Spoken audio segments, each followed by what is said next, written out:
Welcome to the On List. Today, let's talk about sport fragrances. Episode 152.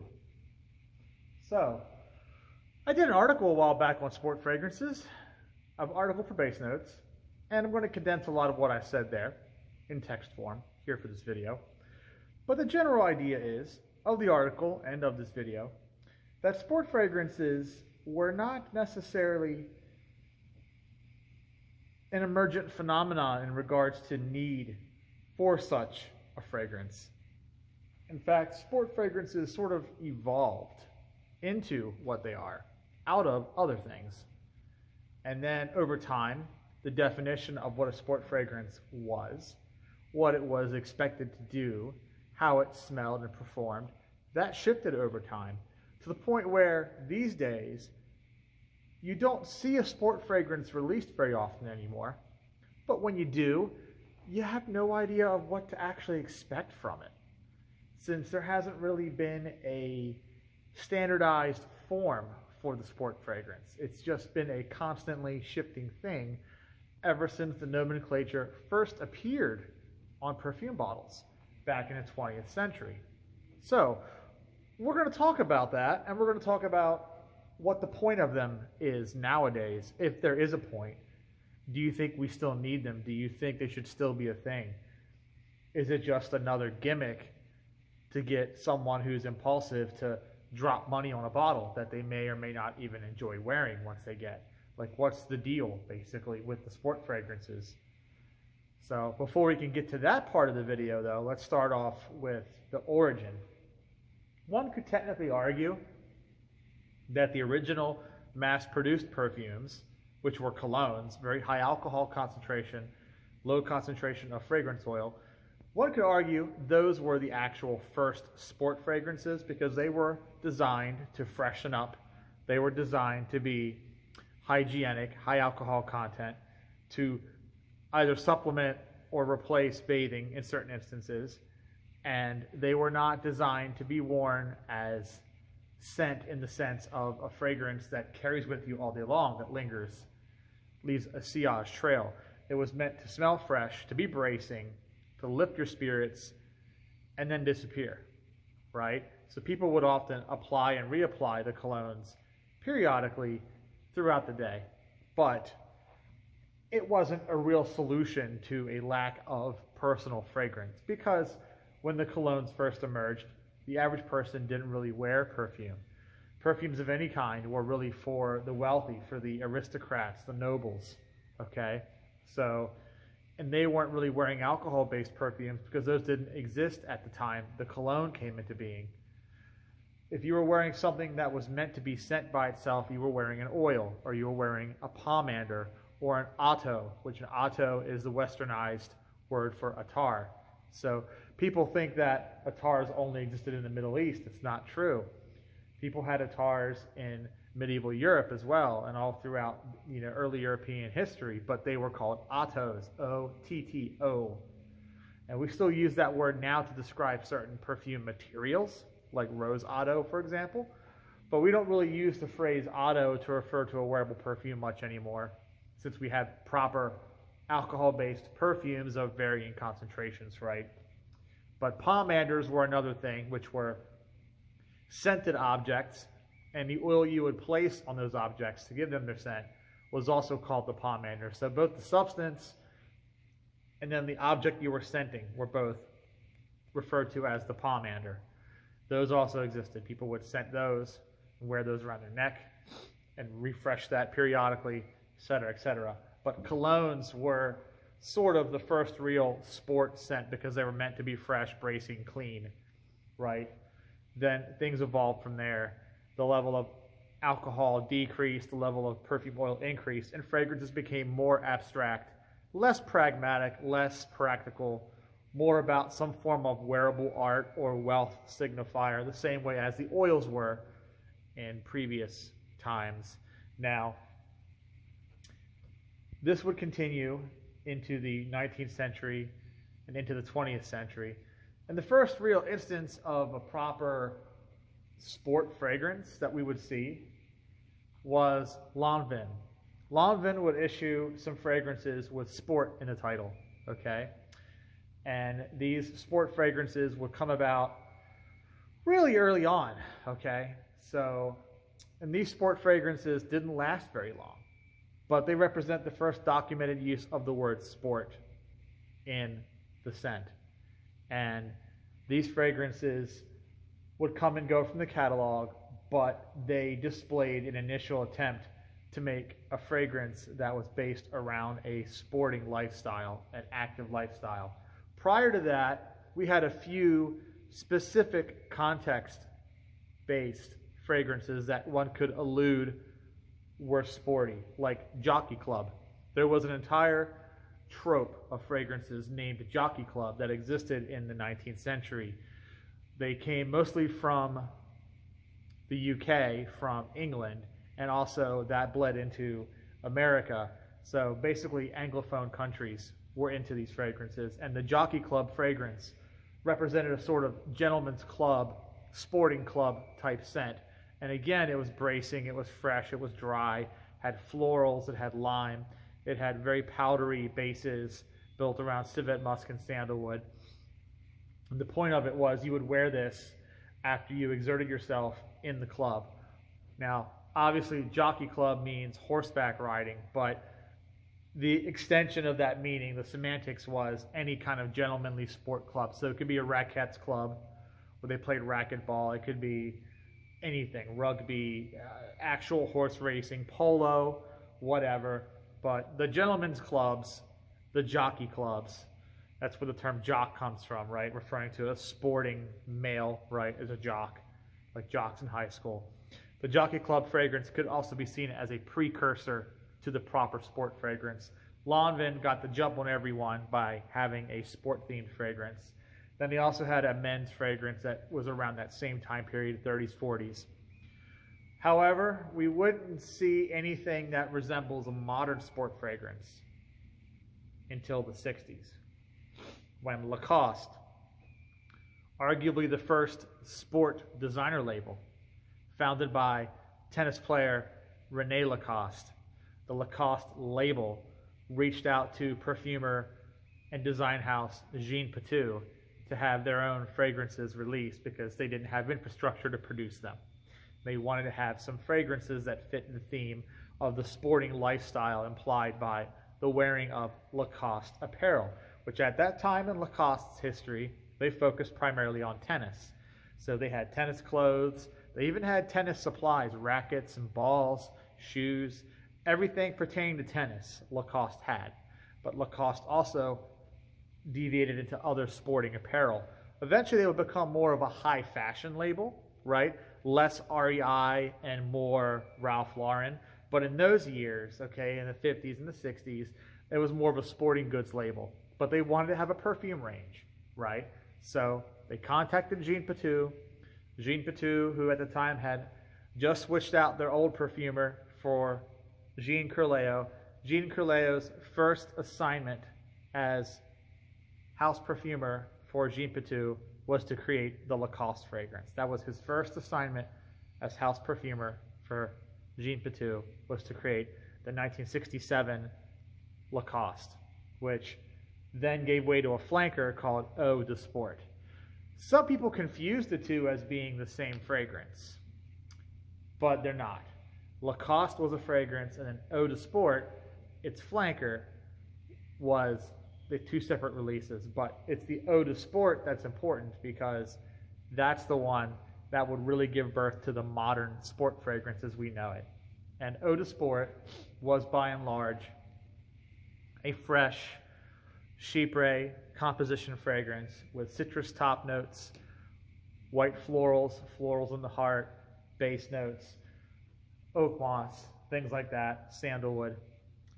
Eau de Sport really competed in the same arena as Eau Sauvage by Christian Dior, released a year before in '66.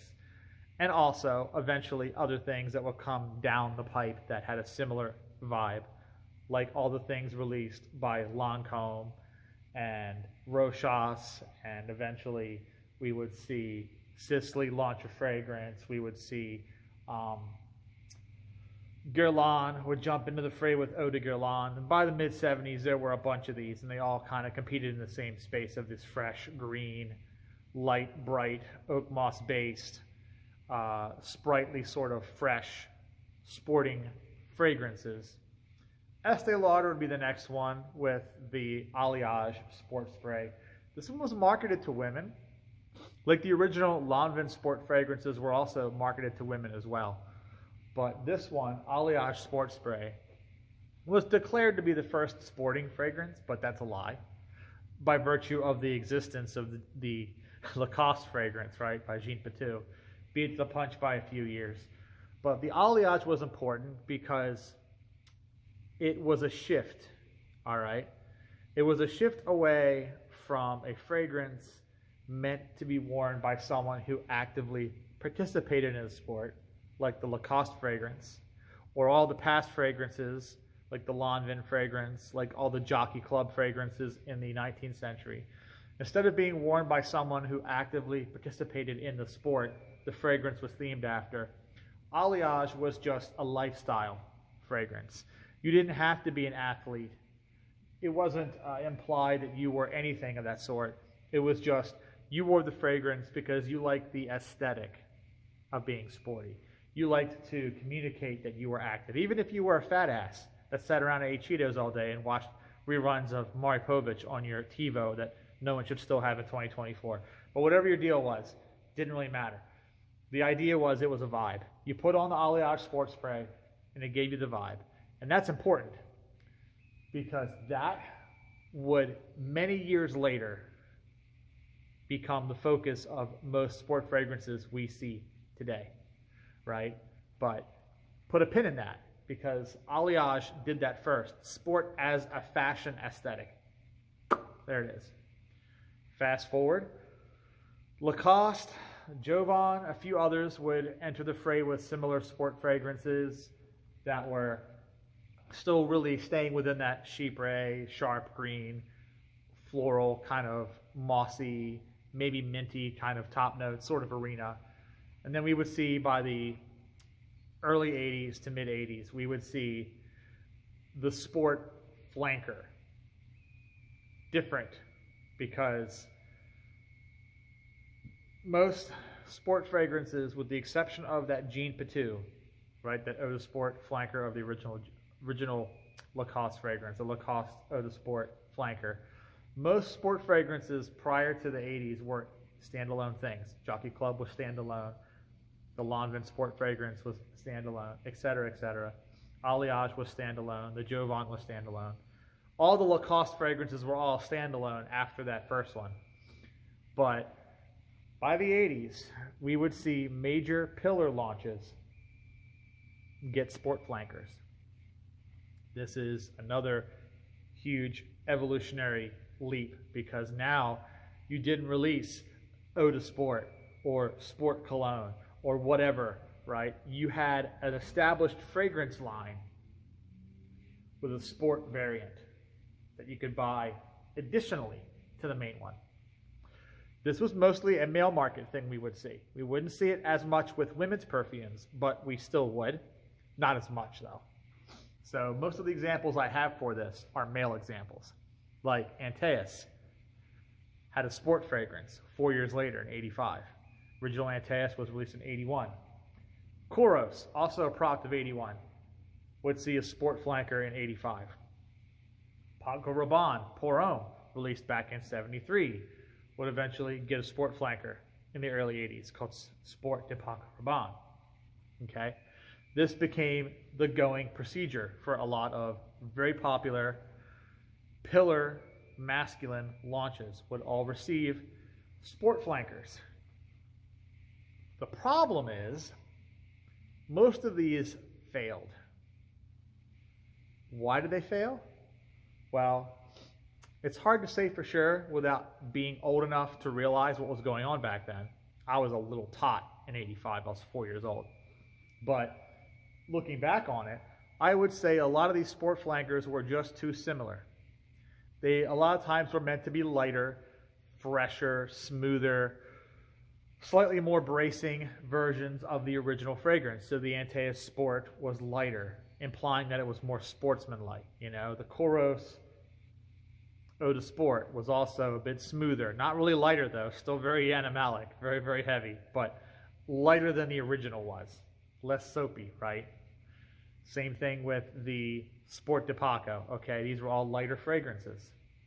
Almost the antithesis, if you will, of the oat concentration, of the concentrate, of the high oomph power versions. A lot of fragrances in the 80s also had upgraded concentration versions. A lot of older stuff from the 50s and 60s had concentrate versions issued in the 80s. Bump up in power issued in the 80s. But the sport flanker was kind of the opposite. So you had your regular fragrance. You'd have a heavier concentrate version that was more boom pow than the sport version that was a little lighter and smoother. Sport versions all ultimately failed. Every single damn one of them did. Well, they all, without fail, failed, right? That's a bit of a paradox there. You figure it out. Bad choice of words. That would change again into the 90s because we would see a lot of designers, particularly designers, would start pumping out sport flankers that were not really related in smell to the original perfume that they were flanking. That was an advancement. Turns out it was a good thing because when you buy a fragrance and then you buy a sport version of it and it's almost the same thing, you're like, why did I bother? So you make a sport fragrance that actually stands apart from its mainline counterpart. Suddenly you go, now I have a different fragrance to wear within the same line, right? And that, of course, gave way to all the other kinds of flankers like Aqua this, Black, Intense, whatever, Privé, etc. But Prestige, you know, Parfum these days we have, but Elixir. But that sport fragrance could stand apart, and it did. And among the more popular ones from the 90s that did that was Polo Sport from 1993, perfumed by Harry Fremont for Ralph Lauren. They had just released a lighter, fresher, more sporty version of Polo in 91 called Polo Crest. Didn't do that well. It's too similar to the original Polo. Got discontinued fairly early on. It's a bit of a unicorn now for that reason. But they kind of went back and did a better job when they put out Polo Sport. Different bottle, different graphics.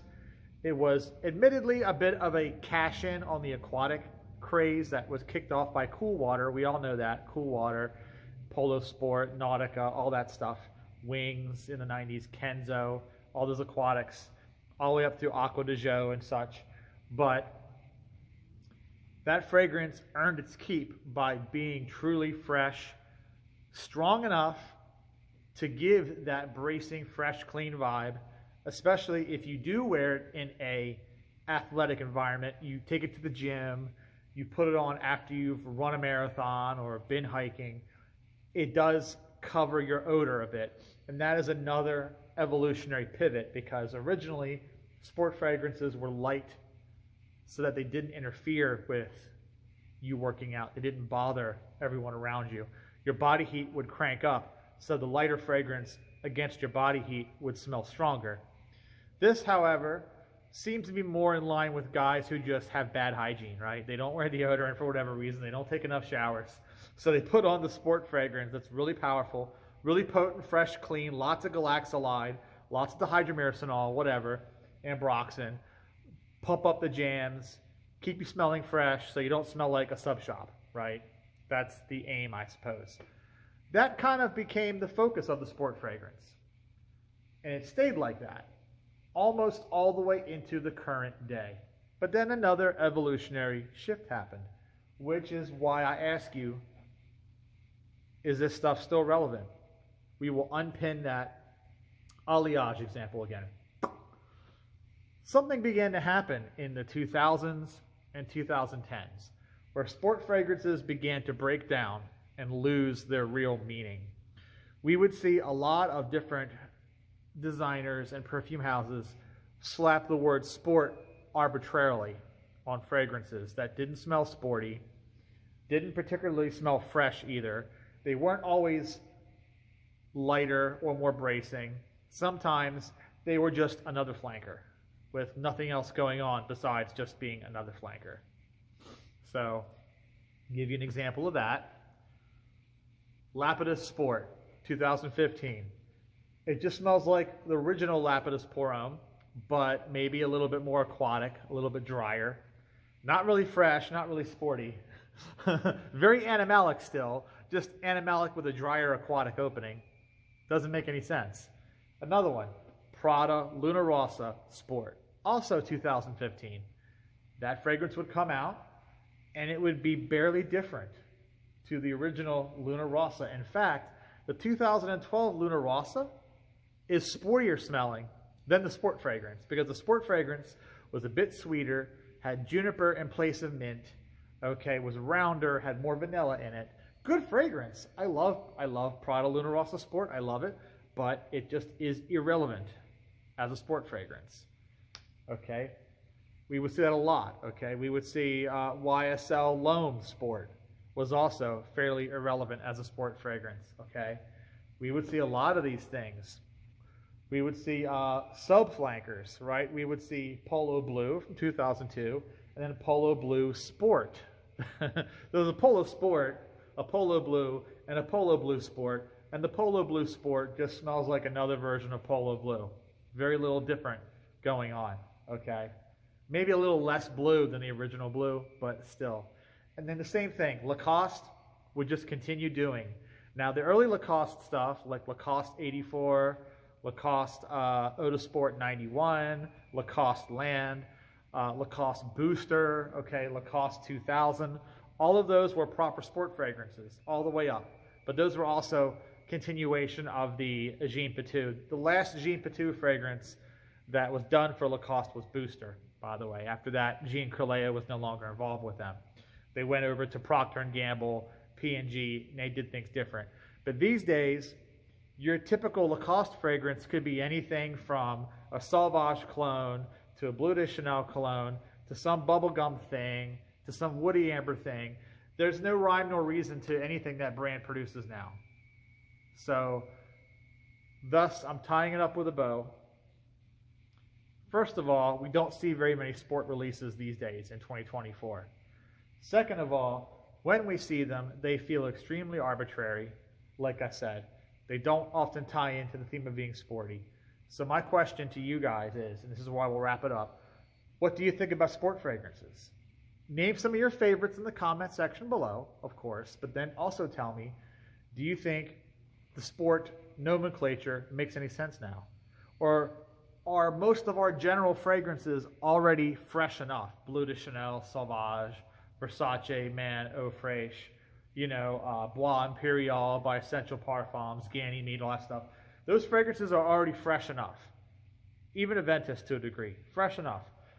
Do they really require sport options? Do we need sport fragrances when the general feel of most fragrances, male or female or unisex, the general vibe among most fragrances we get these days, unless it's like a gourmand, all right?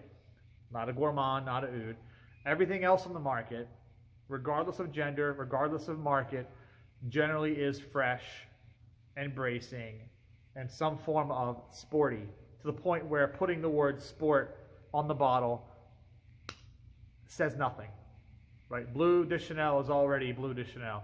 Bleu de Chanel Sport would just be like, you know, calling fire hot. This wouldn't make sense. So that's the question I leave to you. Tell me what you think in the comments below. Name some of your favorite sport fragrances, and thanks for watching.